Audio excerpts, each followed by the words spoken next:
So the greatest trade deficit in America is the trade deficit between white corporate America and black America. And until we close that trade deficit, we cannot achieve one America, which is what Martin Luther King died for. He was attempting to achieve one America.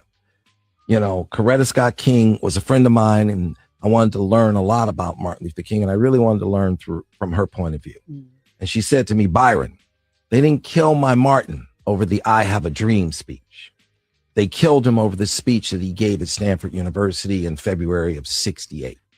They murdered him 2 months later. In that speech, he gave that speech, which was the other America. And he said in that speech, there are two Americas. One America has access to opportunity and economic inclusion. And two Americas will not survive. We must achieve one America. And that's the issue. And I remember Coretta Scott King telling me that. And I said, you and Martin, you know, because they murdered him at age 39. I said, you and Martin, you did more than enough. It's our turn, this generation, to achieve the fourth and final chapter. Because she said, Byron, as black people, we had three major challenges. Number one, end slavery. Number two, right? Number one, that's a big one. Achieve, you know, end slavery. Number two, end Jim Crow. That was really personal because as a little girl, she worried every day about her father being lynched. Number three, achieve civil rights. And then she choked up again like she choked up about her father. She said, number four, achieve economic inclusion.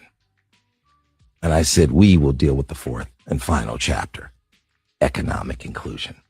So she said, she laid it out, slavery, Jim Crow, civil rights. And it was simple. It was clear as day when she laid it out to me. It's never been black or white. It's never been black or white. We've always thought black and white. It's always been green. Green was the color, not black, not white. Why did they bring us here from Africa? They brought us here from Africa to build the wealth, the greatest wealth on planet Earth. Why did they start the genocide against us? Because we were freed and they did not want to compete with us for the green. So what did they do? They started the economic genocide by using, you will not have access to education. No education. You won't have access to economic inclusion, bank loans, money that's not predatory, economic inclusion. So the greatest trade. So that we can do more for the community. Bro, you got to trade, he got to trade, he got to trade. Come together, build something, and then go serve the community. When that's going to happen? Black men are so lazy. And what's, Oh, my bad. I didn't know that LA Times just wrote an article about the Crenshaw Food Hub. A bunch of black farmers, brothers in agriculture, others in the culinary arts, others in business who pulled their resources together, went straight to Crenshaw, opened up a store where they're giving our people good foods, organic foods that's coming straight off of farms. They're giving them hot foods with the cooks who are cooking in the back. But, I didn't know that the Boys to Menhood Foundation and Flag Universe partnered with them so that we can bring in young boys to learn about how you can pull your resources together so that they can see other men who look like them, who are actually being useful for the community. I didn't know that they was learning about agriculture. I didn't know they learned about cooking and how you could take a trade like that and you can go and make some money and you can build something. I didn't know they learned about trade and commerce right there on the spot. I didn't know. Well, I'll tell you this much. If you don't think black men are out there doing anything, it's because you ain't out there. Man, when is black men gonna stop acting like? I really like Mamdani being mayor because having a Muslim mayor, I feel like it connects me deeper to the city of New York.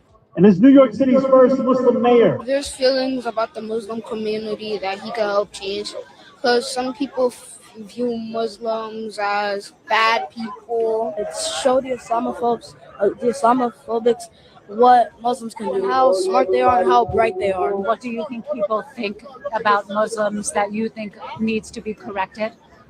They think that Muslims are like rude and terrorists, but that's not true. They're just normal people like the rest of them. Our city, we don't have a lot of the Muslim be the mayor. We only have Christian be the president instead of Muslims. So it feels great. I'm kind of like proud that New York City is like rising up. Like if we can pick our first Muslim mayor, people would be more accepting for Muslim people. There's a lot of people. You think it would be loud, but it felt like quiet, like a little calm, focusing on the prayer. I could say, I prayed with the mayor of New York City before. It makes us feel like we welcome in the city of New York. Men who were wrongly convicted and spent 28 years behind bars have been exonerated and have had their convictions vacated by a judge. Jamal Shuler, Mark Brittingham, and Rashid Smith were sent to prison for a 1997 murder. An eyewitness placed the men at the home at the time of the murder, but new forensic evidence has called into question the time of death. The victim likely died a day later than when the three men were spotted near that location. Attorneys for the men say they are grateful to the district attorney for its thorough, independent review to uncover the truth. Three Philadelphia men who were... Good morning and welcome to Black Press USA's morning show. I'm Nielle, and this is where we bring you the headlines in the culture. And writing co-pilot is the host of the Jill Monroe Show from KPLA Talk Radio, which is owned by Tabitha Smiley here in LA. Welcome, Jill Monroe. Thank you, Nielle. I'm glad to be back. Happy Friday. I'm glad that you are back as well. You're always bringing the culture and the headlines, so we're glad to have you here because we have a lot to talk about today. But let's start with the videos. Starting off with Byron Allen talking about the other America that Reverend Dr. King talked about, and economic inclusion. We talk so much right now about the fight for DEI, but we never really talk about the economics of it. And I think that what Byron Allen is talking about, as he's been doing this media blitz since he's now back on late night television, and acquiring BuzzFeed and Stars and everything else he's buying up, I think he's setting an example of what it looks like when you find your own inclusion with it when it comes to economics. I mean, yes, definitely. Byron Allen is, on his way to billionaire status, and he's acquired things. But my issue, so to speak, it's not really an issue, but something that crosses my mind whenever Byron Allen is brought up is he acquires all of these companies, but there is no elevation in them. And I often ask, as we hear him talk about Black economics and all of these things, does he have a tree? Is he expanding, the Black involvement for the culture? Or are these really just independent individual achievements? Because he owns the griot, which one of our clips was from, but has the griot expanded since he took ownership, or have they moved back, right? I just feel as though he acquires things, but nothing really comes of it, so to speak. Not that I expect one individual to save the Black community, but where is his, he owns several networks and he puts programming out, but where's his Tyler Perry, for lack of a better word, or Lena Waithe, or my girl being Mary Jane, I'm blanking on it, Mara Brockett. Where is his TV maker that he, sets the funds for, it's a Black production, it employs Black writers, Black producers, or whomever behind the scenes. I don't see a lot of that. Even when he launched the Griot Network, it was mostly reruns, and I know that that is a strategy, but I don't feel like he really taps in really to the culture to put on for them in both ways. Again, he doesn't have to, but when I hear him speak about Black economic power, I just wonder when he... Is it just for him? Yeah. Is it just for him?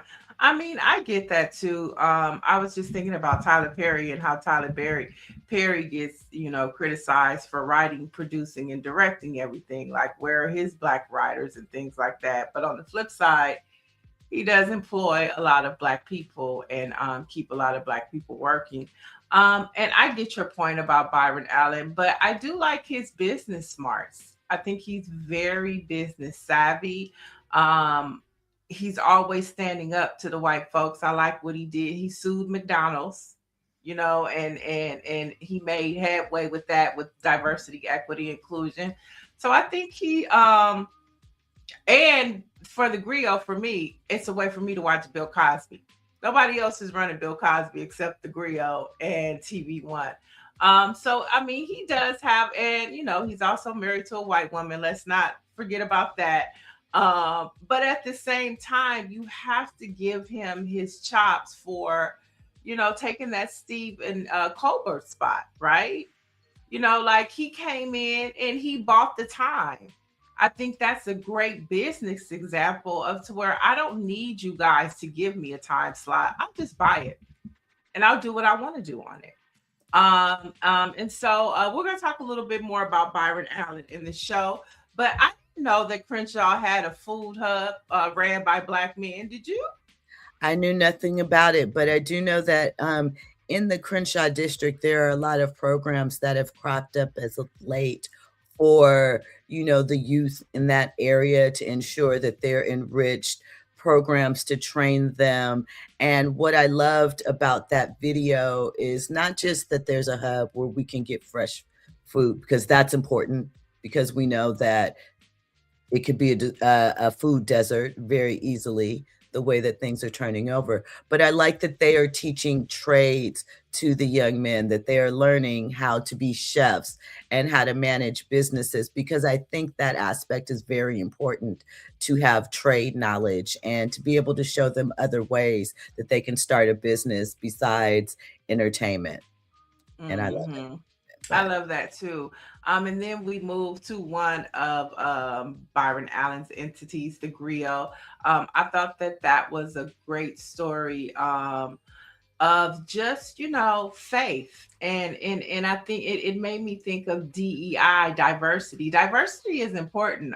We had Dr. Marcus Hunter on yesterday, and just a liberating conversation with him. But I mean, I think that video points out why diversity is so important, because it brings understanding, and to hear how much those little kids felt seen. I just kept hearing, and they were saying a lot of things, but they felt seen. They felt like their religion or faith wasn't something that you have to hide in a closet. To see like their leaders praying with them, that meant something to those little kids and will make an impact. We talked yesterday about a study that says when you have conversation about ethnic studies, different religions, different races, it makes for a better person, even on an elementary level. And so I thought that was a great video as well. And then, of course, another aspect of Black men. A lot of Black men are locked up and shouldn't be. It's the exonerated 5 sometimes. It's the exonerated 1, the exonerated 2. Here you have, I think it was the exonerated 3. So just to see those Black men come home, but I think it ties back to what Byron Allen was talking about. And it's like economic inclusion. They're back home, but now what? Right. What will be their quality of life? What will be their access to have economic inclusion, really?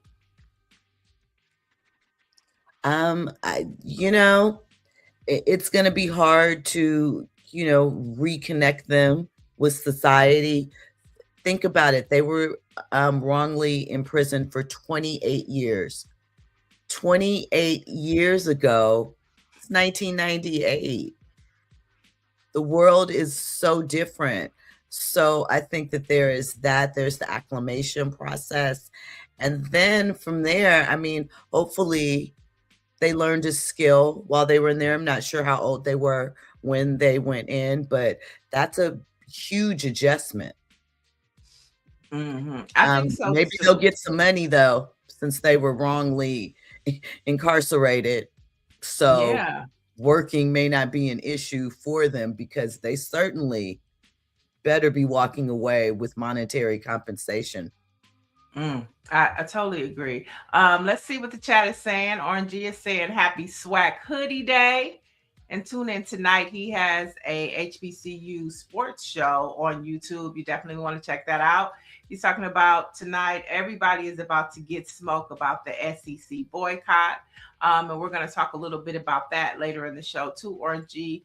And also drop in the chat how yesterday went in Louisiana. You said you were at the State House. So let us know what happened yesterday. We'd love to hear about it. Good morning, Michelle Madison. Nancy Wall said that Byron Allen was making a great point. And good morning, happy Friday. Merry Friday to you too. And then we have a Trumpkin in the original Tim from chat says, any man that listens to a woman will suffer. Well, bless your heart. Bless your heart. And Nancy Wall says, I think when you say diversity, equity, and inclusion makes more sense than repeating DEI. Let's say what it really is. I think so too, because you think about it, diversity, equity, inclusion. I mean, that just seems like something that any basic country should have. Diversity, equity, inclusion, especially when you are supposed to be the country of great experiments and immigrants from all across the world. Right. It makes the most sense. But common ain't common these days, Jill. It's just not common.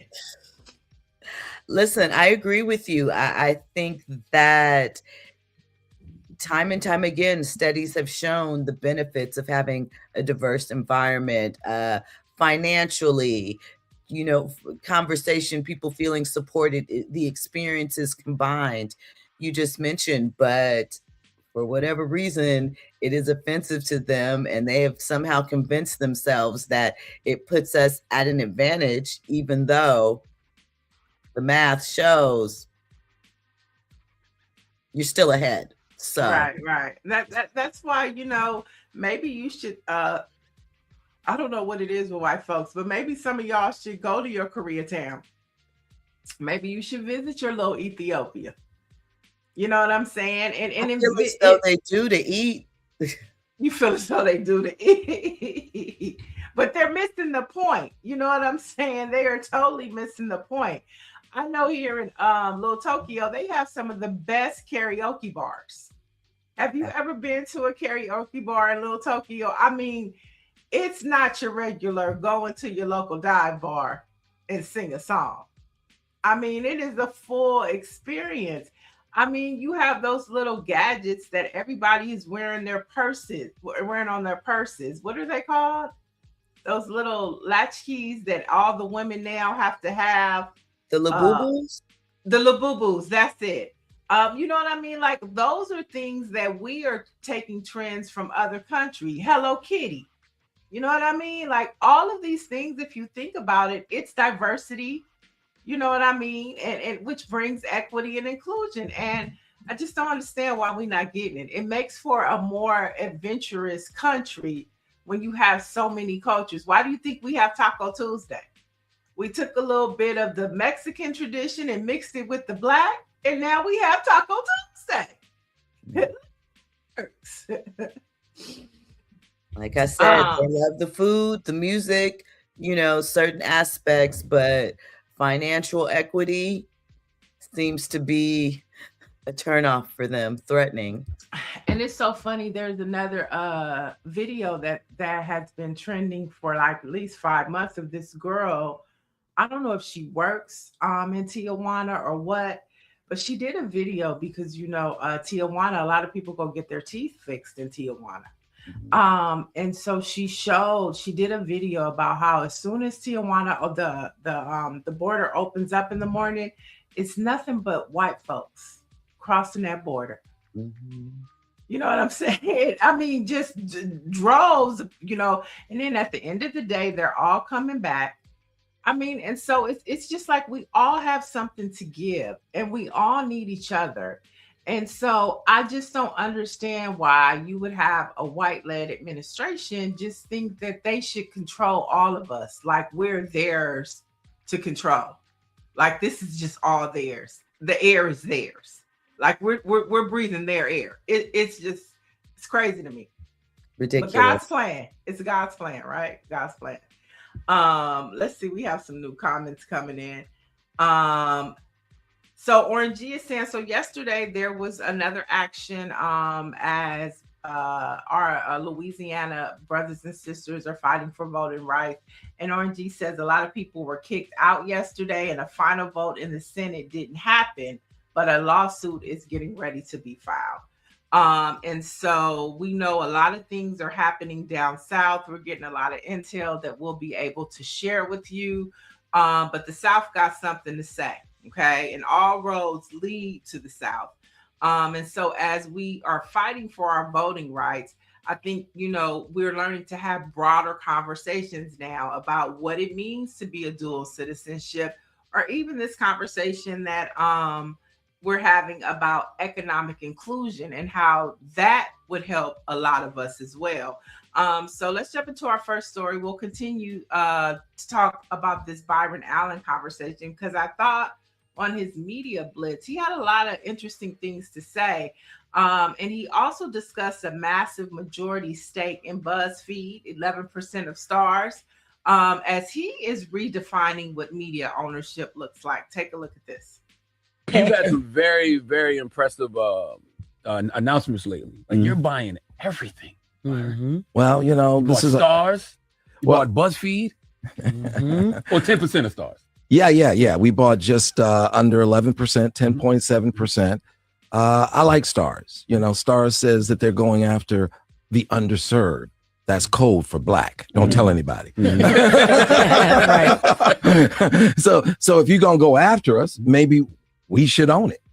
Right. So if you're chasing us, we should own it. Right. So Steve Mnuchin used to be my banker before he got into politics. He was the Treasury Secretary.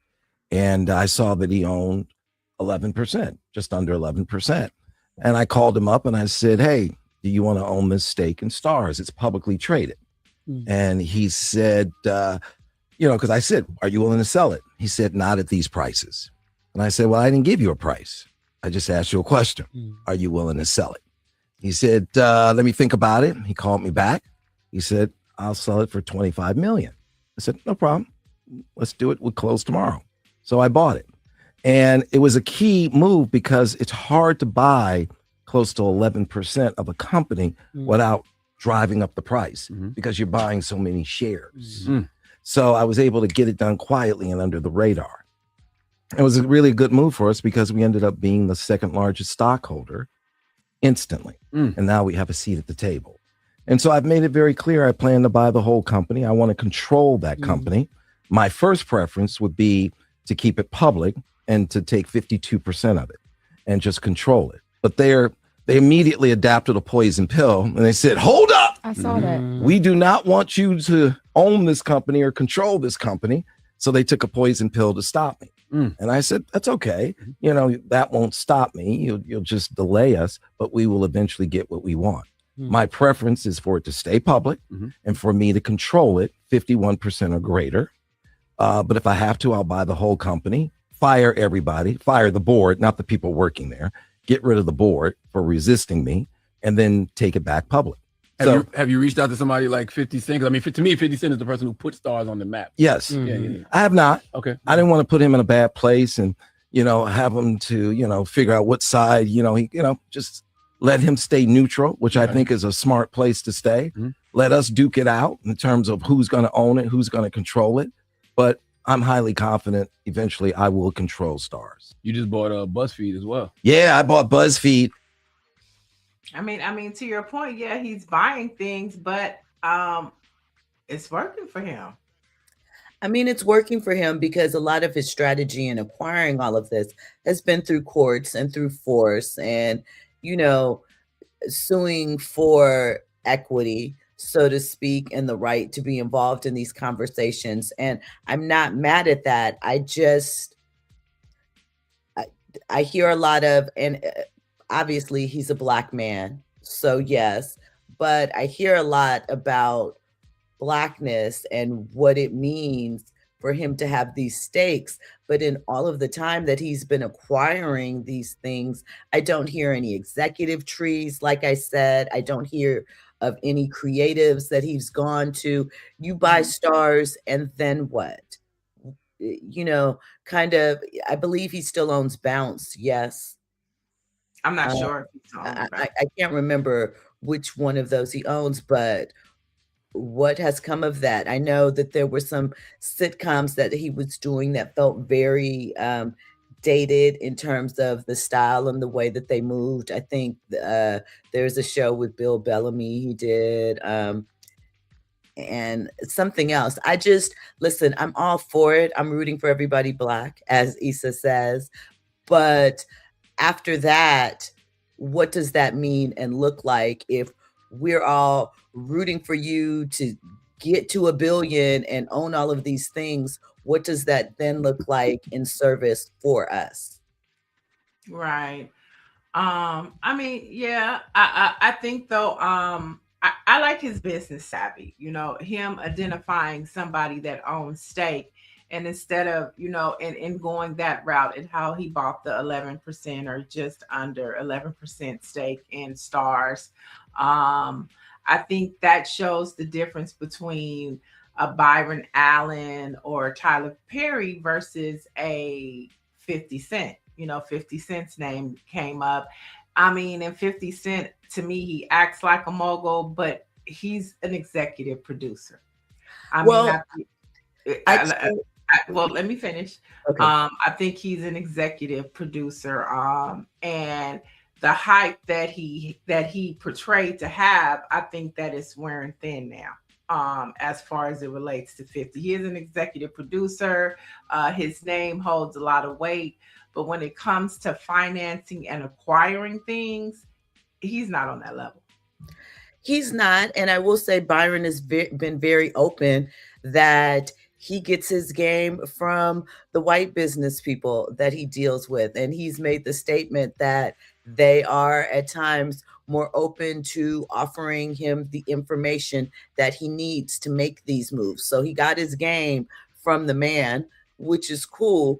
And as far as with 50, I agree, great executive producer, but he understands his audience in ways like Tyler does. And we'll see what happens with the Millennium Studios that he bought in Louisiana. He's come up with some things where the filming and tax credits that were made it attractive have been taken away. So I look at what he did 20 years ago with Vitamin Water and how he took equity in the company to build out his thing. So I feel as though, and I look at that he went and talked to Tyler Perry when he was ready to buy that thing. So I have a lot of qualms with 50 about some things, but I do think that he is reaching out and making the connections with those that have done it or are doing something similar to make sure that he understands the game. So I respect that. Once again, who is in Byron's tree? Where are his executives? Who is he helping to put on to pass this game along so that we in the community can benefit from it as well? Well, I know a lot of the comedians, they get game from him. I've seen a lot of them talk about it and how he's actually opening spaces with that late night spot. It's providing a lot of comedians time to have television time, which is something you don't see So I think I've seen a lot of comedians, Black in particular, talk about Byron Allen and the opportunities that he's affording them. The chat is saying, let's see. Patricia Jackson says, because they're takers only. Not sure what part of the conversation that came from. But Nancy Wall says, I think he's going to do good things. Just give him time. He's not going to disclose everything. And Southbound says, Byron is the way, especially owning the Weather Channel, brilliant buy. And Nancy Wall also says, why isn't 50 making more noise in Louisiana with the election mess? He could make some moves. I mean, that's another issue with 50 Cent. He, before all of this Supreme Court rulings happened, he was posting pictures with Jeff Landry, the governor, and all in the Republicans' faces. So it'll be interesting to see how he moves, because he stepped into a political space, and now you have all these Black people impacted by his new friends. Mm-hmm. So it'll be interesting to see how he responds to that. Oh, Southbound says he also owns, Byron Allen owns HBCU Go. So I mean, that's totally Black led. So he's supporting Black people in that space. I feel it, but I don't know. To me, I see him acquiring things the way he's doing it. Genius, you're cleaning up the back stuff, you're suing your way in, but I don't really feel that. I feel he's had a number of years with his stations, and I don't see any impact. I'm not saying don't support him. I just don't really see the impact. I don't know if he is utilizing this space as others do for positioning. That's all I'm saying. All right. Well, let's jump into our next conversation, which is an interesting one to have. Let's talk about BET. So we know Drewski's hosting, which is exciting. A lot of people are looking forward to that. And the nominations are officially in. Now, Cardi B is leading the pack with 6 nods. Kendrick Lamar has 5. And it's going to be a massive night celebrating Black excellence. We hope. Because sometimes BET is a hit or miss. But while the culture is hyping up the stage, some are looking at the boardroom and pointing out the silent elephant in the room, which is BET is no longer Black owned. After the corporate mergers and Paramount buying out Tyler Perry's remaining stake, culture's biggest night is technically owned by corporate boardrooms, which are white men in power. That's something to really think about. You know what I mean? We're excited, but it's not ours. So it hasn't been ours in 25 years. When Paramount owned it, it wasn't ours. It is who they have in the building. Now, we know that they did a massive layoff when this merger happened. And I used to work at BET, so I have friends that were still there, that had been there decades, literally, that were let go. I don't know how much Blackness for this show, for example, is still in the building. However, it will be produced by Jesse Collins Entertainment, which is Black owned and has produced it for many years. So it's a catch-22, because we want to support our own and make sure that things like our legacy brands and the people that are involved are still supported and, out there for our representation. But it's not a Black owned entity. However, it hasn't been in a very, very long time. And some of our favorites, 106 and Park, Sunday Best, things of that nature, were all done under a white held ownership. So I think the difference is the ownership of who owns CBS and Paramount now, which is a big difference from the ownership before. So we know that the ownership is under Keith Ellison's son, which is basically Keith Ellison, which is one of Trump's right-hand men when it comes to technology and media. And so I think that's the difference in the whiteness. Just it was reported today or yesterday about how, certain journalists and producers were let go of 60 Minutes. And so now there's this big turnaround as far as the narrative that's happening at CBS, which is beyond what it was before. So I think that is the bigger issue, who owns it now. And then you see, you just see different changes happening under this ownership of CBS and BET. I know just a few weeks ago when they dropped the rest of Divorce Sisters, they messed up and dropped the whole season of Oval Office, and by accident. And then like within 48 hours, they had to pull it down. Now, I wonder what Tyler Perry had to say about that. And we also talked about, him no longer having stake in it. That was a big deal for us at BET, for Tyler Perry to have acquired some stake in BET Plus. And so I think for me, that is the bigger problem, is who has the ownership now. I mean, I agree that Ellison. Oh, go ahead, Greer. No, I wanted to say, just reiterate what you just said, Jill. It hasn't been Black for a very long time, but BET was also one of those places, like unlike all the other networks, where Black people were employed, and that was their whole career was there. Like they, you know what I mean? Like people worked at BET for a long time, as opposed to a lot of other networks. I think the Grill has like 2 people over there. Like it might have been that way since Byron's owned it, at least, for a long time as well. So it's just,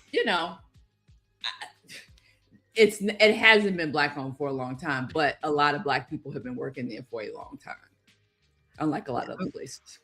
They absolutely have. Like I said, I have several friends that have been there, were there when I worked there, after I left. And so there is a difference in the building, so to speak. Even BET announced that they are jumping into the vertical microdrama space, and the company that they're partnering with is led by 2 white women. So I'm not saying that there aren't concerns there and there aren't changes that are happening, but to keep it a buck, it's been white owned. There were problems there as far as advertising dollars, the amount of money that our advertising blocks would get on BET as opposed to the other companies that VH1 and MTV at the time that were all grouped together in the Viacom ownership.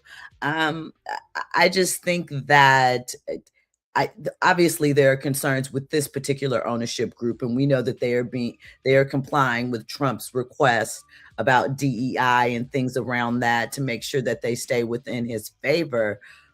But and even in with the escape of Project 2025, and you brought up the vertical, and where do vertical programming lie? On TikTok. And guess who owns TikTok? The owner of the Ellisons.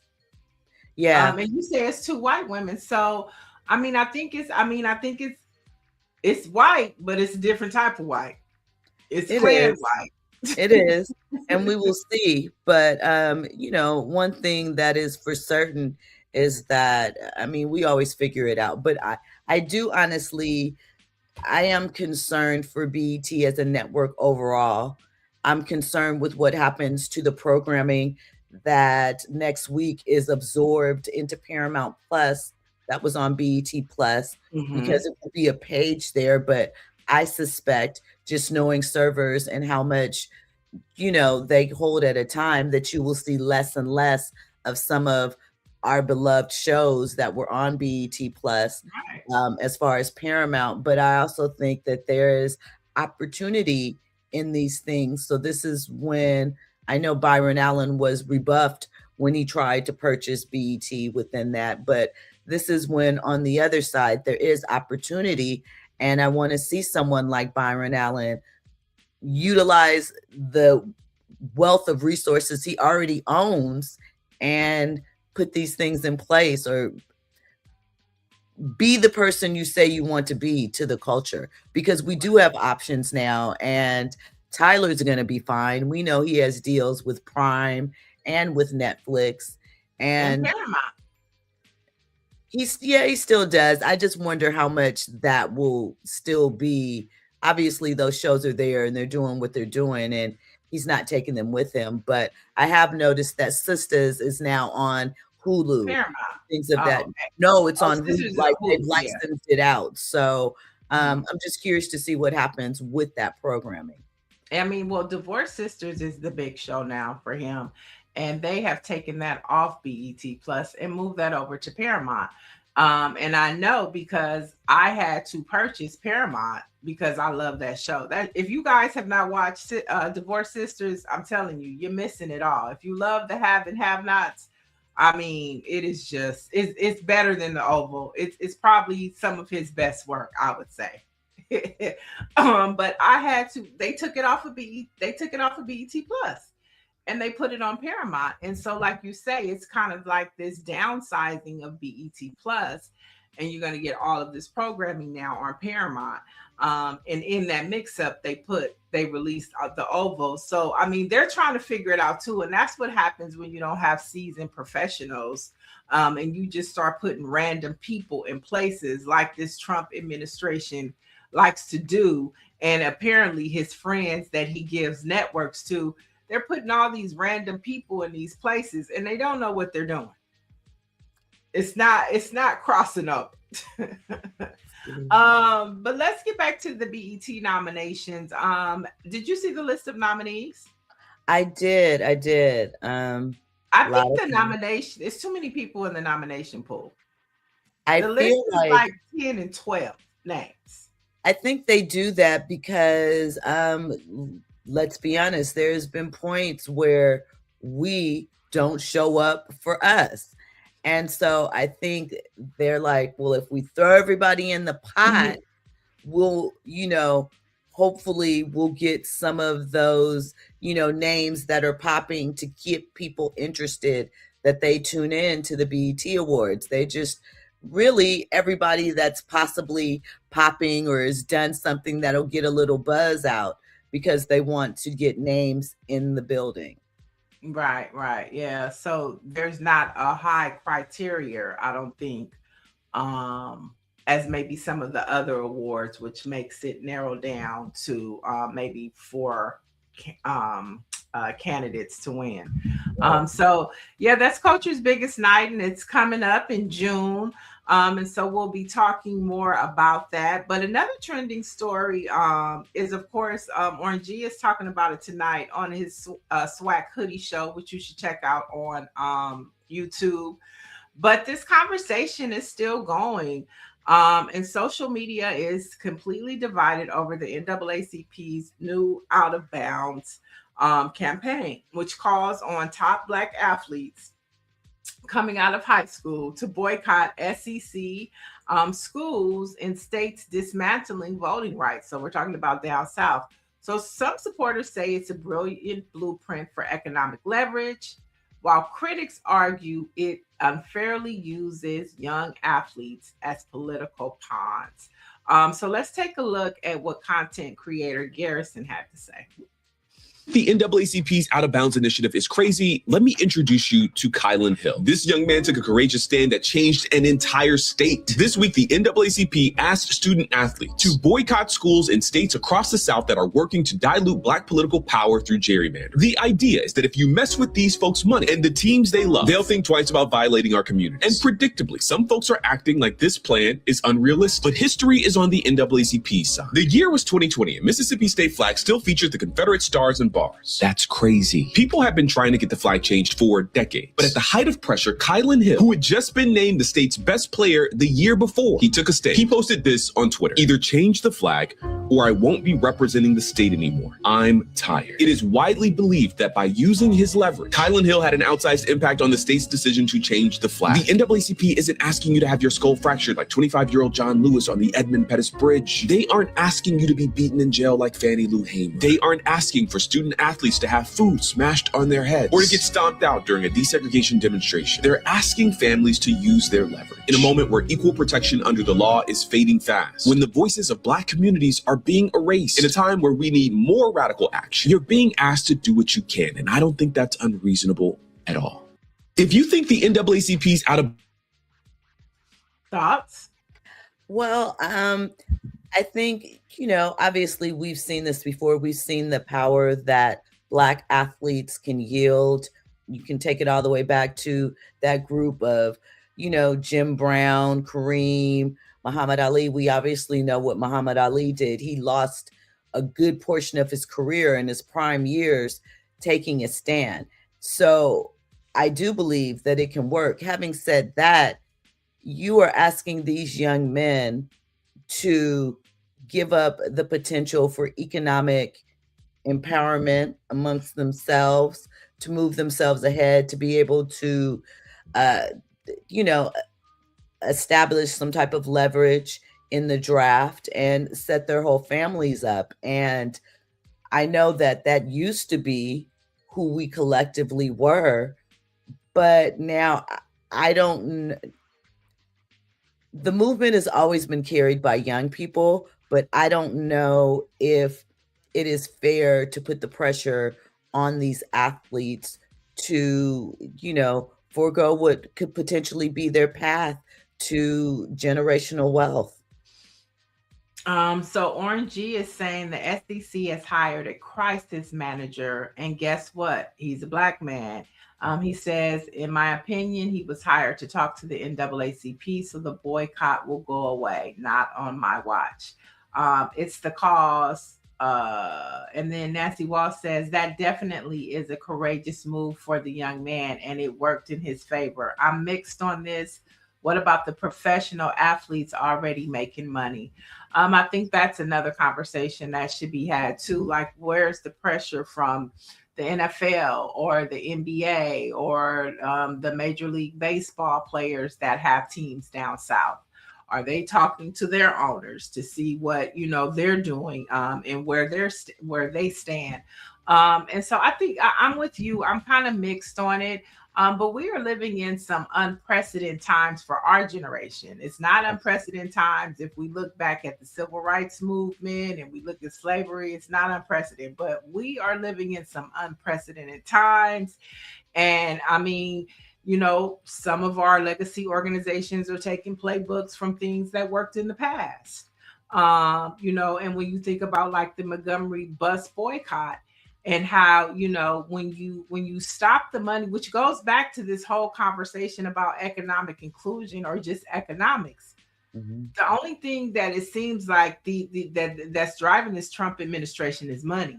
So if you hit them in their pockets, then maybe you get their attention. And so it is a catch-22, but we're living in times that call for drastic measures. We definitely are. I'm curious to see how it all plays out. As far as professional athletes, I think the idea is how much money the SEC generates. So I don't even, not to say that professional athletes wouldn't make an impact, but if the idea is to hit their wallets, the amount of money the SEC generates in those southern states, some of which may not have pro teams, in it, or at least to that level with the type of community support. I think that this one, right approach in targeting the colleges, because the youth is where a lot of movements take place, but I don't know. I mean, and I think it's an interesting thing to think about, because just think of if all those young athletes decide to go to HBCUs, instead, then you actually force the NFL to come to the HBCUs to get the talent, because we know who dominates the NFL. It's Black athletes. So I mean, it could bring a surge to HBCUs, and then even help, with their programming, because then you have all of these things like Nike or maybe Puma investing.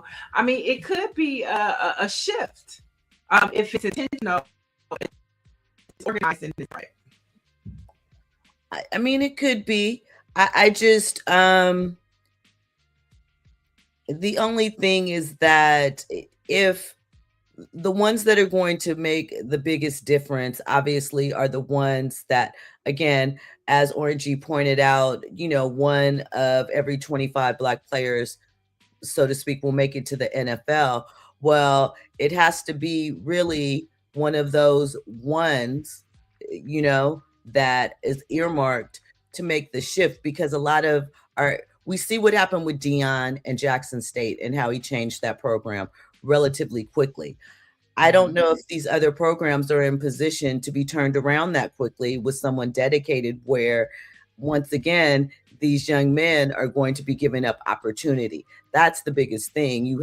We are not currently in a status where we is bigger than me. And you have to convince these guys that the potential to be seen, all of these things that they are probably banking their future around can still be had in a program that doesn't have all of the things. Well, I mean, and that's why, to launch a campaign, the NAACP to launch this campaign, these are all of the measures and steps that they should be considering. And looking at the top players and having some type of strategy to talk to them, because you can't just throw it out there. Now you have to have these meetings with these athletes to explain to them what's at stake and to give them a reason why this has to be done. Orangey also said 85% of the football players in the SEC are Black males. I think that this is a great concept, but the NAACP definitely has a lot more work to do.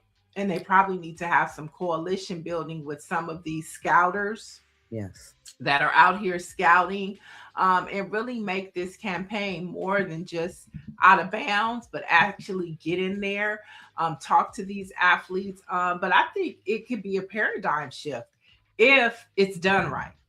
And a way for our HBCUs to, come up. Why not? Why not at this time in our country focus more on HBCUs? Why not in this time in this country really double down?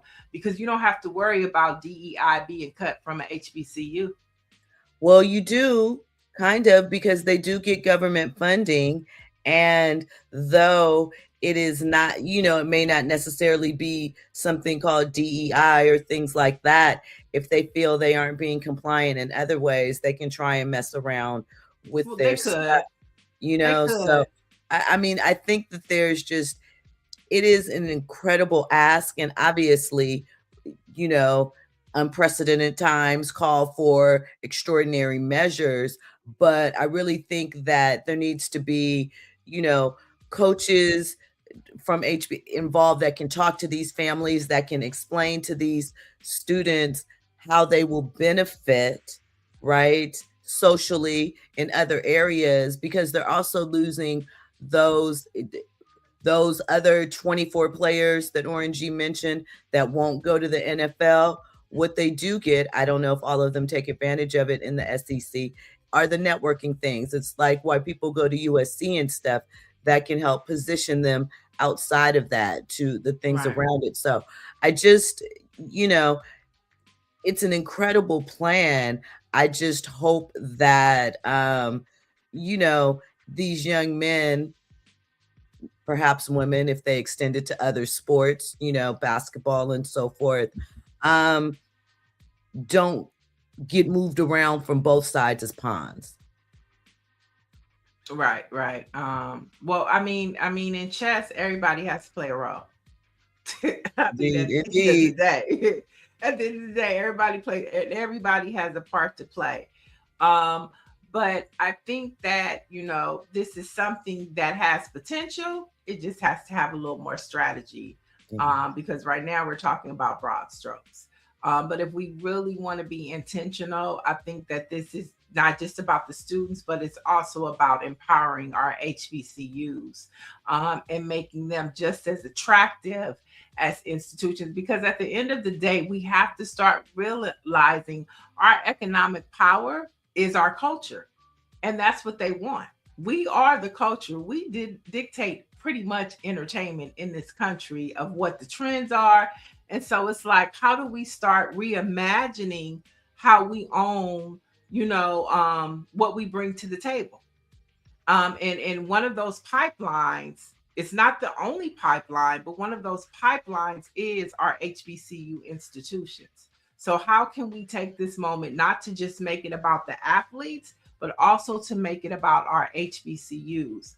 And this whole campaign of like alumni, you brought up that some of them are state funded, but it's statistically proven that white folks do more for their PWIs than Black folks do for our HBCUs.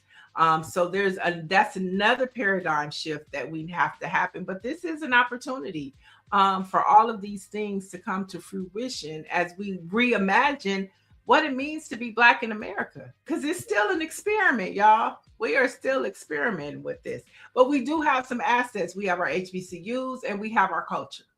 Yes, we do. So how do we do that? And I mean, we have footholds in business, so opportunity in every down cycle. So hopefully we will see the best on the other side of this. And within that, this isn't, shade or anything, because I love, the attitude of a Howard graduate, Spelman, Clark, Morehouse, but I also would like to see some of the smaller HBCUs get some love and people understand the benefit of attending there too, because it can't just be those four. Right. No, for sure. And that's really on a national level. But if you're down south and you've attended an HBCU, that's not really a thing. That's just what you see on mainstream. But in Black America, where you went is where you represent, and it's bigger than Howard and Spelman and all of that. And so I will say that that's what I mean. We have to reimagine we are enough, within our community and what we say, we are enough. And if we own that, that is our equity. That is our seat at the table. Can you imagine if we were able to get a hold of our Black athletes and make them come to us for them? Because you can't have the NFL without Black men. You just can't have it. Can't have the NFL without Black folks or the WNBA. So just think if we took that power and we owned it, it would be a paradigm shift, y'all. That's all I'm saying. Let's jump into this next story. I just thought this was interesting, and I think I just want to know what the chat feels about it. So Khloe Kardashian, the Kardashians always find a way to get our attention, okay? Even when we wasn't even looking for it. So she revealed that she pushed Tristan Thompson to get a vasectomy before their 2021 breakup. And the former couple also revealed that they saved sperm in the event Tristan remarries, and his future wife wants biological children. Take a look at this. Do you want to have more kids in the future? I think I signed off for 2 embryos. So, I mean, if I do have more kids, it'd be coming from you. I already have enough baby mamas. I don't want no more. Yeah, smart. More than enough. And who helped you fix that decision? That was me. Yeah. Tristan may have had a little ultimatum from me. What? Getting neutered? Yeah. Yeah, sometimes you gotta lay them nuts on the table. What? Okay. I mean, it's a podcast. You could say, You could say whatever you want. Yeah. Oh, my bad. Shout out our sponsors. Oh, yeah. Sometimes you have to make the right exact. Sometimes we had a conversation. Sometimes you have to get forced into the right decision. Yeah. I've been a little hard-headed at times, more times than not. Yeah. Which I wish I wasn't as stubborn. But I guess I am an experienced learner. I learn from experience, not as much as so like she being. Basically told him that if you get with somebody else, I'm the only person that can have your babies. I mean, he went for it. I mean, I think there's a couple of things. One, vasectomies are reversible. So, I mean, they're hyping that Some up. of them are. Some of them are, right? Yeah. Some of them are permanent. Some of them are not. I'm pretty sure his is reversible. But also when I look at Tristan, I think one, he's Canadian. Two, it probably Wait, stop. What does that have to do with anything? He's Canadian. Tell me more. I think that as far as like culture, blackness or whatever, it's a little different. That's all. I just think that some of the things maybe that if he was maybe an American born black man, it might have been a little different. I don't know. But I think that one, it wasn't bad advice for him because, dude, you're out here popping off with all of these random babies. You don't think to put on a condom when you're on these adventures. Certainly you don't believe that your sperm is the prize. So I don't think it was a bad move. They got the embryos and the sperm locked up. He already has 4. So he probably isn't looking to have a bunch more anyway. You think so? It's just, the things that the Kardashians do, their reality, I find it so fascinating. It's so different from ours. We're trying to figure out this and that, and they're trying to figure out, how can I make my ass bigger? How do I get this facelift? How do I preserve my eggs? I mean, just the level of reality that is theirs versus common folks, it just blows my mind. And it's a little vain and self-centered. So you think the vasectomy thing was not a common thing? I don't see the average woman telling somebody to go get a vasectomy so that my eggs are the only babies that you'll have for the rest of your life. I don't see that as a common thing, Jill. No, I don't. I mean, I think maybe on its surface, but I also think that at times I think people give them a lot more credit, not as far as discovering things, but as to how they move and what they do outside of a thing. They have the same type of dysfunction everybody has. And I think with someone like Christian, that's why I brought up the fact that he's not a Black American, that he was raised Canadian. So, one of the things that I find consistent with the Black men that have dated the Kardashian women is the ones that were caught up the most did not have a Black father figure in their lives, or he was damaged in some way. If you look at Lamar, you look at Kanye, who, had a scattered relationship with his dad. There's a couple of other examples that I can use. And I think that one of the ways that they draw people in is because they are a close family unit, and that these men have never seen that before. And it is seductive to them. And it gets into their mind state and how they process. And they allow them, I feel like they allow them to kind of take over because they feel this sense of family that they hadn't seen. It's a different thing, the way their family interacts, the way they bond, the way they come together.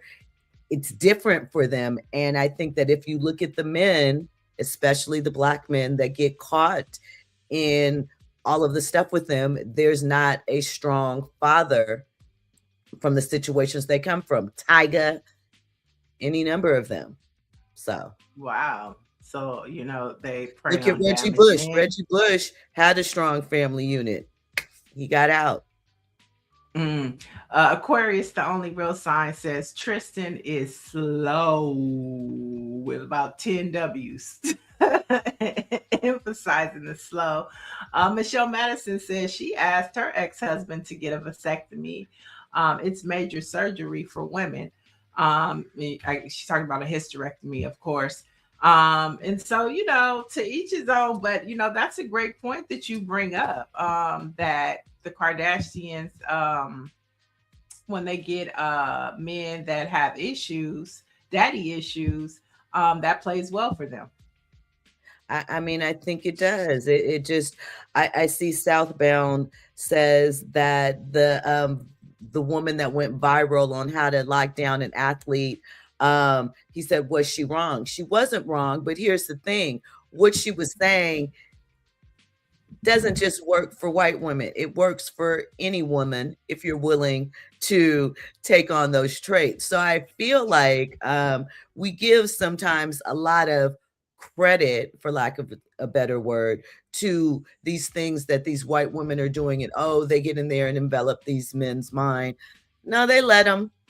They let them, and it's not that hard. But I think what is the Cromartie? I can't remember his first name. He has like 11 kids. A couple of those kids came after he had a vasectomy. So, you know, I know an NBA player that got a vasectomy, got it reversed so that when he and his wife married, because she didn't have children. And so he wanted to be able to give her children. So, I mean, not like that. Surgery is surgery, but vasectomies are easily reversible. And I think, you know, for him, it's to his financial benefit. So, yeah, it's a lot there to talk about.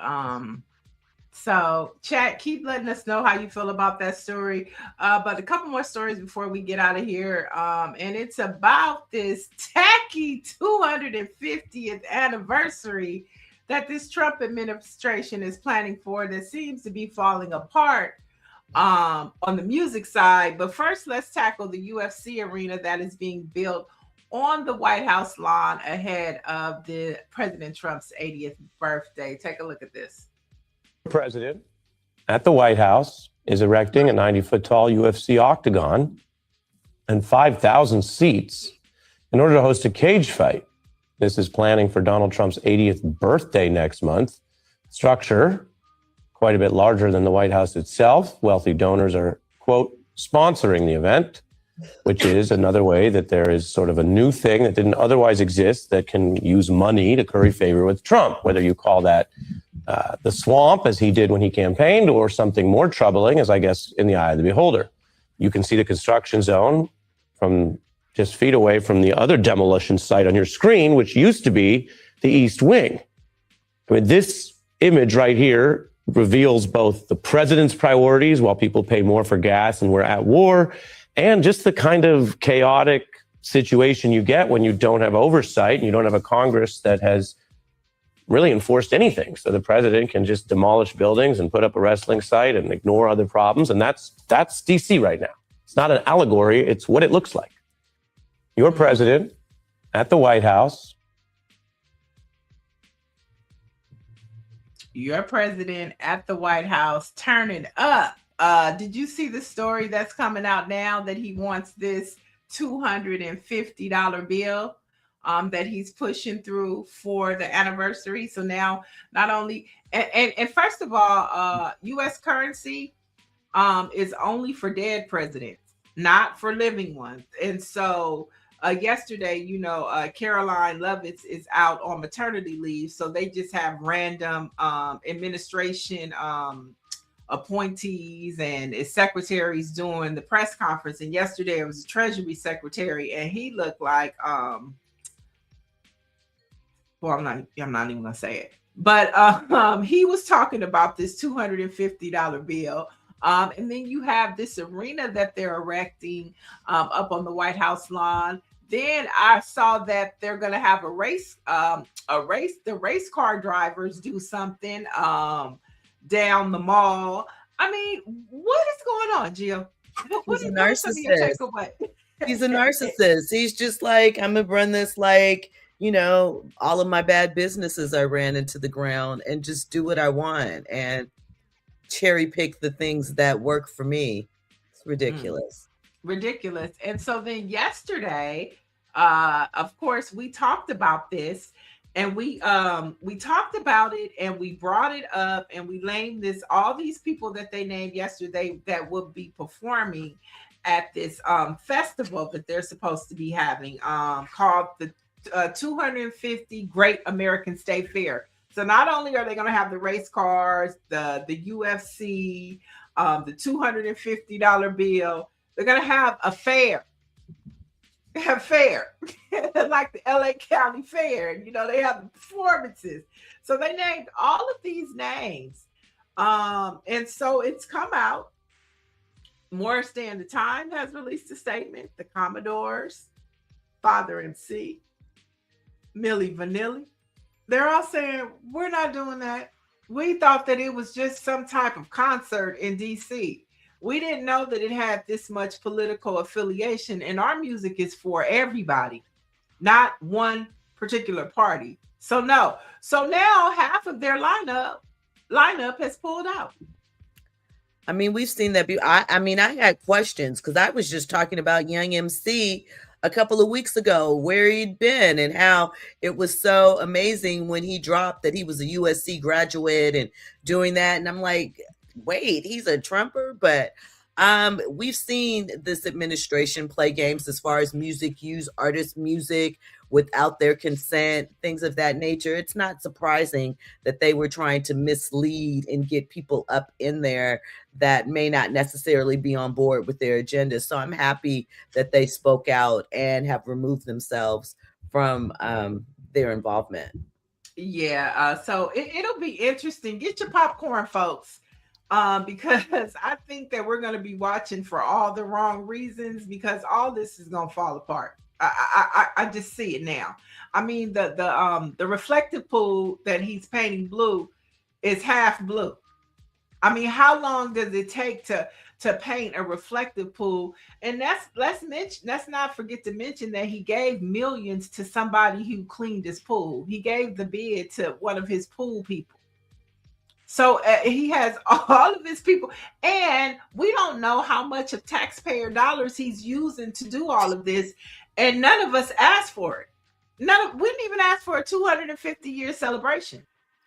Listen, I guess he's trying to create the 1976 bicentennial or centennial, whatever that celebration was, but he could cool it, please. Right, and we'll see how Congress works on this $250 bill, because it's not even legal.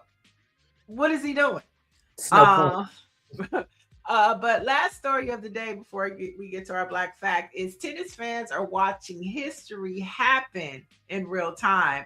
At just 17 years old, Maurice Kwame is turning the French Open into his personal breakout party after becoming the youngest man to win a match since at the Roland Garros since 1991. Now he's French. He shocked the U.S. Open in his Grand Slam debut, and he didn't stop there. Now, this match, Jill, was 4 hours and 56 minutes. Okay. Now, Maurice has pushed his way into the third round after surviving the dramatic 5-set battle. And so now all eyes are on Maurice.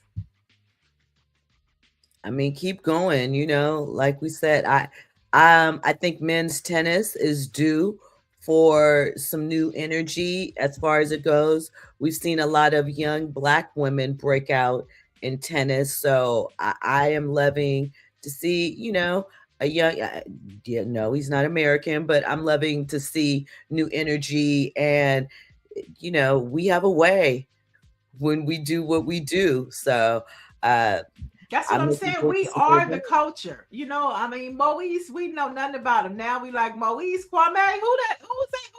We love it. We love to see it. And I think that's a great way to kind of end the show. We started with Black men. And, you know, we're ending it with we are the culture, and we have to feel comfortable and confident to me in that because we do have leverage. When we look at what's happening with our country, I mean, we are powerful within ourselves. But just like that Montgomery bus boycott, we have to figure out where we can hit them in their pockets because that's really when they're going to start paying attention to us.